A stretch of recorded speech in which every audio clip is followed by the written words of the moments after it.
प्यारे बच्चों, आज हम लोग अपनी संस्कृत सुधा पुस्तिका कक्षा 4 की पुस्तिका संस्कृत सुधा के द्वादशः पाठ अस्माकं देशः का अध्ययन करेंगे। द्वादशः का अर्थ है 12वां पाठ, 12वां पाठ। अस्माकं देशः हमारा देश। आप इस चित्र को जरा ध्यान से देखिए। ये हमारे भारतवर्ष का चित्र है। इसके उत्तर भाग में देखिए पर्वत दिखाई दे रहा है ना, सफ़ेद पर्वत। ये हिमालय पर्वत है जिस पे बर्फ लदा हुआ है। और ये हमारे देश का पूर्व भाग है, ये हमारे देश का पश्चिम भाग है और ये हमारे देश का दक्षिण भाग है। इसी के बारे में इस छोटे से पाठ में बताया गया है जिसका हम अध्ययन आज करेंगे। भारतवर्षम अस्माकं देशः, अस्माकं देशः अतीव शोभनः अस्ति।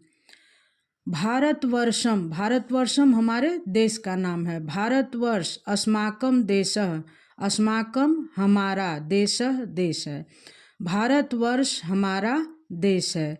अस्माकं देशः हमारा देश अतीव बहुत ही शोभनः सुंदर अस्ति है, हमारा देश बहुत ही सुंदर है। भारतस्य उत्तर भागे, भारत के उत्तर भाग में पर्वतराजः हिमालयः अस्ति, पर्वतों का राजा हिमालय है। भारत के उत्तर भाग में पर्वतों का राजा हिमालय है। हिमालयात् अनेकाः नद्यः निर्गच्छन्ति, हिमालयात हिमालय से अनेकाः अनेक नद्यः नदियाँ निर्गच्छन्ति निकलती हैं। नदीषु गंगा प्रमुखा अस्ति, नदीषु नदियों में गंगा प्रमुख है। भारतस्य दक्षिण भागे हिंद महासागरः अस्ति, भारत के दक्षिण भाग में हिंद महासागर है। भारतस्य पूर्वभागे म्यांमार देशः, पश्चिम भागे च पाकिस्तान देशः अस्ति। भारतस्य भारत के पूर्व भागे, पूर्व भाग में म्यांमार देशः म्यांमार देश, पश्चिम भागे च और पश्चिम भाग में पाकिस्तान देशः अस्ति, पाकिस्तान देश है। भारत के पूर्व भाग में म्यांमार और पश्चिम भाग में पाकिस्तान देश है।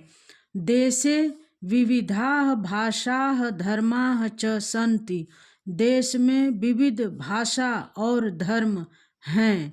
सर्वे जनाः स्नेहपूर्वकं वसन्ति, सभी लोग स्नेहपूर्वक निवास करते हैं, सभी लोग मिलजुल कर प्रेम पूर्वक रहते हैं।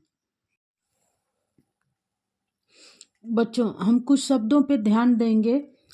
जैसे मैं बार बार बताती हूँ कि ज़रूरी नहीं कि आप शुरू में ही सारा कुछ सीख लें, कुछ शब्दों से ही पकड़कर आप संस्कृत को अच्छे तरीके से सीख सकते हैं। अब जैसे देखिए यहाँ एक शब्द आया है भारतस्य, भारतस्य। ऐसे आपने कई जगहों पे पढ़ा होगा इसको, किसी शब्द के साथ ये आधा स और यह स्य लगा होता है। ठीक, ये का के की इसके लिए है।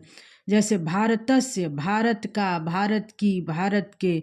बालकस्य, बालक का, बालक की, बालक के। रामस्य, राम का, राम की, राम के, इस तरह से। ठीक, फिर उत्तर भागे, इसमें अंत में क्या है, एक ही मात्रा लगा के उत्तर भागे यानी उत्तर भाग में। वने, वन में। ग्रामे, गांव में। कूपे, कुएं में, इस तरह से। फिर अब यहाँ देखिए हिमालयात, हिमालय से। ग्रामात, गांव से। विद्यालयात, विद्यालय से। यानी जो निकलने की क्रिया है, अलग होने का भाव है, उसके लिए ये से आता है। ठीक, इस तरह देखिए यहाँ उत्तर भागे, उत्तर भाग में। दक्षिण भागे, दक्षिण भाग में। पूर्व भागे, पूर्व भाग में। पश्चिम भागे, पश्चिम भाग में। ये में के लिए है। अब ये स्त्रीलिंग में है, में के लिए। नदीसु, नदियों में। ऐसे तो कुछ शब्दों को आप यहीं से। अब ये देखिए च, च का अर्थ संस्कृत में होता है और। ठीक, तो जहाँ भी च लगा हो तो ये बीच में यहाँ नहीं लगेगा, ये किसी भी शब्द के बाद में लगता है। उन 2 शब्दों को या 3 शब्दों को जो भी है वो पहले दे देगा और इसको बाद में लगाएगा। अब जैसे भारतस्य पूर्व भागे म्यांमार देशः पश्चिम भागे च पाकिस्तान देशः अस्ति। भारत के पूर्व भाग में म्यांमार देश, और ये और यहाँ होता है लेकिन इसको कहाँ संस्कृत में लिखा जाएगा, यहाँ। और पश्चिम भागे पाकिस्तान देशः अस्ति, ऐसे। अब यहाँ भी देखिए देशे, देश में, विविधा भाषा धर्मा च सन्ति। अगर हिंदी में हम इसको लिखेंगे तो लिखेंगे कि भाषा और धर्म हैं, लेकिन यहाँ इसको पहले संस्कृत में पहले लिख देगा और उसको बाद में उसका संस्कृत लिखेगा च, ठीक है। अब ये देखिए बेटा सन्ति, सन्ति जैसे अस्ति, अस्ति माने है, स्त माने दोनों हैं, और सन्ति माने हैं।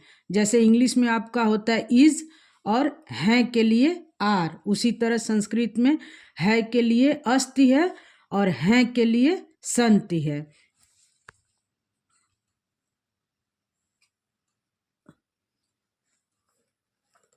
बच्चों, हम इस चित्र को जरा ध्यान से देखते हैं और इस चित्र के माध्यम से जो कुछ छोटी छोटी सी बातें इसमें लिखी गई हैं उसके बारे में हम लोग थोड़ा विस्तार से जानेंगे, ठीक है। जैसे यहाँ आप देख रहे हैं ऊपर का हिस्सा, आपको पर्यावरण की पुस्तक में मानचित्र पढ़ाते समय ये बताया गया है कि कभी भी आप नक्शा में, पुस्तक में, कॉपी में, कहीं भी जो आप लिखित रूप में दिखा रहे हैं तो उसमें ऊपर की तरफ उत्तर भाग दिखाएंगे, नीचे की तरफ दक्षिण, अपने दाएं हाथ की तरफ पूर्व की दिशा और अपने बाएं हाथ की तरफ पश्चिम की दिशा, ठीक। तो उसी प्रकार यहाँ देखिए, अब इस चित्र के माध्यम से जो आपको दिख रहा है ये उत्तर भाग है। उत्तर भाग में ये हिमालय पर्वत है। हिमालय पर्वत देखिए सफ़ेद रंग में दिखाया गया है ना, ये अक्सर ये बर्फ़ की चोटियाँ हैं इसकी, यानी ये हमेशा बर्फ़ से ढका हुआ होता है। बहुत कभी कभार कुछ बर्फ़ इसकी खिसकती है, अन्यथा ये सदैव बर्फ़ से ही ढका रहता है। ये भारत देश का पूर्व भाग है और ये दक्षिण भाग है, ये पश्चिम भाग है। ये जो नीले रंग में दिखाई दे रहा है बच्चों, आप जानते हैं ना नीले रंग में हम मानचित्र में क्या दिखाते हैं, जो भी पानी का हिस्सा होता है उसको हम नीले रंग में दिखाते हैं, ठीक है। तो ये इस तरफ बंगाल की खाड़ी है, ये यहाँ अपना हिंद महासागर है, यहाँ अरब सागर है, ये पूर्व भाग है अपना, यहाँ से ये म्यांमार देश आता है। एक छोटा सा देश यहाँ बांग्लादेश भी है, ये श्रीलंका है, और इसके पश्चिम में यहाँ पाकिस्तान देश है। पाकिस्तान से और ऊपर इधर जाएंगे तो अफगानिस्तान देश मिलेगा। अब इसी के बारे में हम लोग थोड़ा सा विस्तार में जानेंगे। हाँ, इसको ध्यान से देखिए, ये जो इस तरह से ये लाइन इधर आ रही है, ये 2-3 नदियों के बारे में है। जैसे हिमालय से कई नदियाँ निकलती हैं, जिसमें दे रहा है कि गंगा प्रमुखा अस्ति, गंगा प्रमुख है। तो गंगा, यमुना, घाघरा, ऐसी बहुत सारी नदियाँ हैं जो हिमालय से निकलती हैं। इन्हीं सब के बारे में हम लोग आज थोड़ा और विस्तार से जानेंगे। हाँ, ये जो छोटे छोटे द्वीप हैं, छोटी छोटी जो आकृतियाँ आपको दिख रही हैं, ये छोटे छोटे द्वीप हैं और ये हमारे भारत देश के ही द्वीप है। ये अंडमान निकोबार द्वीप है, द्वीप समूह है, और ये लक्षद्वीप समूह है। अब इसके बारे में थोड़ा सा हम लोग और अलग से जानते हैं। हिमालय से निकलने वाली नदियाँ, हिमालय से मुख्य रूप से 19 नदियाँ निकलती हैं। 19 प्रमुख नदियां हैं जो हिमालय से निकलती हैं। उनमें कुछ का नाम हम आपको बता रहे हैं, जैसे गंगा, यमुना, ब्रह्मपुत्र, सिंधु, झेलम, चिनाब, व्यास, रावी, सतलज। इनका कुछ अलग से भी नाम है। जैसे देखिए, ब्रह्मपुत्र नदी जो है वो बांग्लादेश में जाके मेघना नाम से भी इसको जाना जाता है, और भी कुछ इसके अलग अलग नाम है, इसके 2-3 नाम और हो जाते हैं, ठीक है। सिंधु, ये इसके बारे में सिंधु घाटी की सभ्यता जो एक बार आप लोगों को बताया गया था, ये नदी उस समय से है।